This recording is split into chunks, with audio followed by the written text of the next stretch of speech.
Honda Pioneer, rebuilt. As you can tell, she runs great.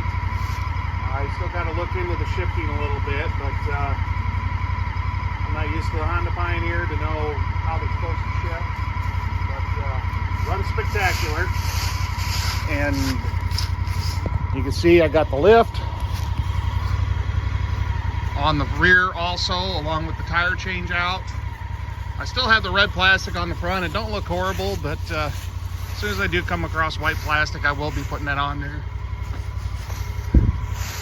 I have to tap a bolt out for the cargo net on that side. Some spare parts, obviously, I was able to salvage. Stuff I'll be putting on the shelf and retaining. But other than that, it runs amazing. Great idle, goes down the road. I got to adjust the shift cable too because the indicator is off about a half a notch. But one of the cooler things of this whole ordeal, I remember I said 1,000 hours in the first one. I meant miles, not hours, but look at that odometer. Oh, let me get the light off of it right there. 868 miles on this thing. Go ahead and shut this off so you can hear me better. Okay. Now, mind you, once again, this thing sat since 2016 because of the accident investigation on the fatal accident. The owner was in the passenger seat, was ejected, severely injured. But then the driver, when he was ejected, he did not make it. So what I've had to do to this thing to get her running again is because it sat so long with that ethanol gas and everything in it, the injectors were shot. So I stole the injectors out of the other unit, put them in, and go to start it up. It still just wouldn't do anything. I ended up having to pull the idle air control valve, and it still acted goofy. Damn dog. Wants her stick. The idle air control valve, and it was still running goofy. I was going through, I checked the plugs were great. The air filter was pretty bad, so I swapped the air filter out for a new one too, which I was going to do anyways. And it just still wouldn't idle. And come to find out, I didn't lower the idle air control valve when I put it in there, so it didn't properly seat, so it was leaving the throttle like a quarter of the way open. Once I did that, fired right up, and sounds how you hear it. Before all that, I also had to change the fuel pump out from the other unit too, because it sat so long, that fuel pump was done. It wasn't going to do anything. It gummed up and everything else with the ethanol fuel, because I drained all fuel. First thing, that's what I did. I got all the fuel out of there, and I seen it was all brown and nasty, so I turned the key. The fuel pump wasn't kicking on. I just swapped the unit out, and then that pump was kicking on.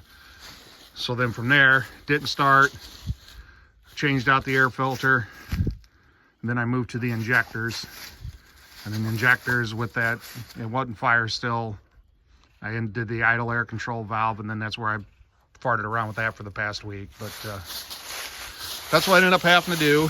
I still got to do a repair to the floorboard on the other side, because this is off the red Pioneer, but they had a stick or something shoot through, so it's all cracked up. So I got to weld that together, the plastic welder. But I put a screw in here and another screw in over there to hold that plastic in shape after heating it up, and then put the push tabs back in. But other than that, there wasn't too much. This thing's, I had a little bit of adjusting to the cages and stuff to get everything to line up for the doors to shut properly and that, but once I get that shifting figured out, which it might be normal, I don't know, because I've never owned a Pioneer and I was always told they shifted weird, but it feels like it's not trying to shift into the next gear. I got to figure that part of it out, but yeah. looks like it's going to be a rock solid good unit to add to the fleet, I guess, unless I decide to sell her like I was going to the other one, which is still a good possibility. But with the property out here, it might not be bad to hold on to it just to have and use, like the Rhino I had that I traded off to get the Red Pioneer. So like I said, I wanted to give a final update so you could see the end results, but it turned out quite well. Runs good. I don't know if I'd want to go down the road with those tires, but I still have the original wheels to where I could replace those tires. Darn dog. If you ever get a boxer, they're full of energy, even though she's like almost 8 years old, which they say that's about all the longer a boxer lives. So we'll see. I don't know. She's getting pretty gray. Very good condition. Very happy with it. Yeah. Unfortunately, the roof is off one of the Pioneer 5s. And the previous owners just sawzalled it off to match to a single cab when they got rid of everything off the back. So, but it functions.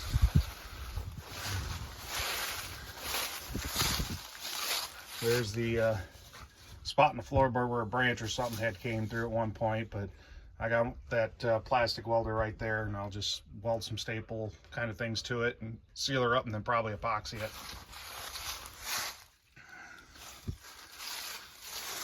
Nothing crazy, but nice unit. So, I guess to make a long story short, when it comes to the Honda Pioneer 1000, and you got one that, or you find one that's been wrecked, don't be afraid to tackle it. This one, you've seen how bad of a wreck it was in, and we were able to bring her back to life. It took time. If you look on Power Sports Nation, they do sell frames.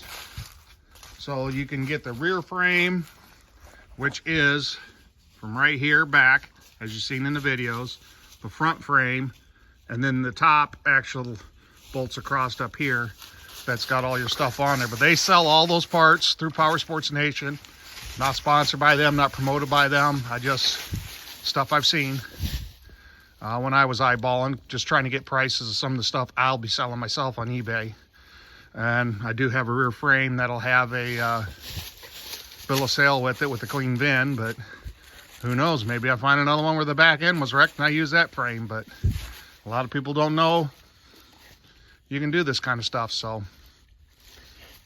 time consuming, but not difficult. You just take a lot of photos, a lot of baggies for where your stuff goes. All right, right on. Stay safe.